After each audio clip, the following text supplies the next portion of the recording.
So on Tuesday, Donald Trump did this video screed where he had sort of like conflicting and confused reasons for which he was threatening to veto the second coronavirus stimulus package. On Wednesday, he did veto that package. And one of the things Donald Trump said he wanted is a $2,000 stimulus check rather than a $600 stimulus check. Now, very conveniently, many Democrats, including our friend Ro Khanna, have been talking about $2,000 per person for a while. And as soon as Donald Trump said, I want $2,000, many Democrats said, great, let's work together on it. We're ready to do it. But the Republican Party has blocked an attempt. Democrats did move to increase the size of the checks when Trump said, let's do 2,000. And it is not going to happen because yesterday House Republicans blocked the attempt by Democrats to do $2,000 payments. And now we are simply waiting on whether the House will vote to override Trump's veto on Monday, and whether, if that happens, the Senate will vote to override Trump's veto on Tuesday. But it's just not going anywhere. The Republican Party has been arguing for less and less money, and the House tried to pass $2,000 payments on Christmas Eve day. So yesterday during the day, they had a brief meeting of the House where Democrats tried to approve $2,000 payments by unanimous consent, which means any one lawmaker can block it. It's not a 50 plus or supermajority or whatever. It is simply any one Republican, any one lawmaker can block it. Congressman Steny Hoyer, Democrat, offered the proposal from the floor, and it was blocked by House Minority Leader Kevin McCarthy. And that is it.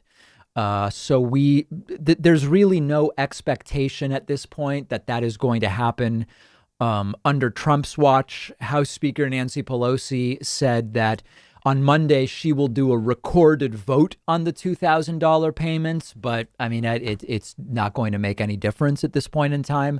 Democrats continue to tell Trump, just sign the bill. And listen, one of the other problems here is, why is the government funding bill part of the same vote as the COVID stimulus bill? We know why. This is a common thing that's done in Congress. The idea is, if you're against a bunch of stuff one party wants to do, you say, let's join this vote with the stuff we want to do. You do one vote for both bills. And then 20 years later, much like we've seen happen with Bernie and Joe Biden and others, when you're asked, why did you vote in favor of Bill A? And you say, listen, I wasn't really in favor of Bill A. I was in favor of Bill B. But our colleagues on the other side said the only way they would support it is if we wrapped it up with Bill A.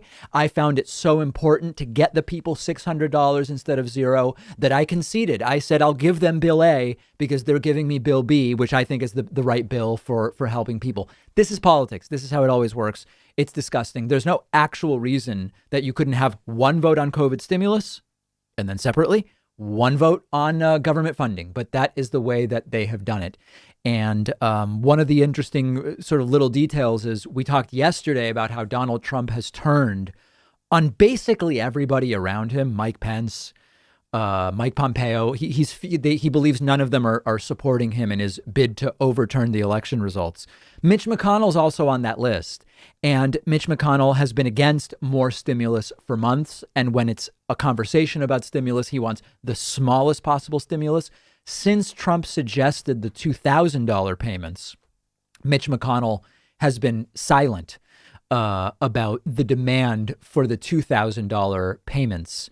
And it is just, who really loses here? It's the people, right? And this is why when we talk about political posturing by either side, when we talk about all of these different public moves that do nothing to actually get help to people to be any closer to a reality, we have to remember that a bunch of this stuff is almost as bad on the Democratic side as the Republican side. So we'll see what happens Monday with the House vote on overriding Trump's veto. We'll see what happens Tuesday conditionally with the Senate voting to override that same veto. And maybe by mid-January, payments could be going to people. It will take a couple, at least a couple of weeks, it is believed, once, if and when this is approved, for money to get into anybody's hands. So certainly 2021, this is not going to be 2020 money in the best case at all. We've got a great program for you today. We will be off all of next week. The show will be off next week. Just reminding everybody, no show next week. And then we will be back with you in the new year. But we still have plenty going on today. Remember that on January 1st, 1/1/21, we have a huge membership special going on. If you want to be notified about it, just get on my newsletter at davidpakman.com. This is the type of membership special people have never even heard of before, never mind seen. All right. So get on that mailing list at davidpakman.com. Quick break, much more. One of our sponsors is privacy.com. They're giving you $5 when you sign up for their completely free service at privacy.com/Pakman. I've been using Privacy for a little over a year now. You've heard me talk about it before. It's a lifesaver, and here's how it works. Takes just a couple of minutes to set up. Anytime you buy something online or on the phone, instead of actually using your real credit card number, the Privacy app and the browser plugin let you give each company a randomized virtual credit card number that you create out of thin air. It'll even autofill the card number with one click. And the payment is taken out of your checking account without the merchant ever knowing your real information. So this allows you to keep your banking information secure, but also to take control of your finances. You can create up to 12 of these virtual credit cards a month. You can set spending limits. You can freeze them. You can delete them anytime you want. So when you do this, it means you're not going to be charged when you don't want to be, because you can destroy the virtual card number right after using it, which, for instance, I love using free trials because I know I won't be charged when the trial is over if I use a virtual credit card number. You're keeping your identity private by not telling companies who you are. You're keeping your bank or credit card info protected against data breaches and identity theft. And it's free. There's no catch whatsoever. But if you want, Privacy also offers a $10 a month plan that gives you 1% cash back and lets you create 36 credit cards a month, and a $25 a month plan tailored more for small businesses where you can create 60 card numbers a month and much more.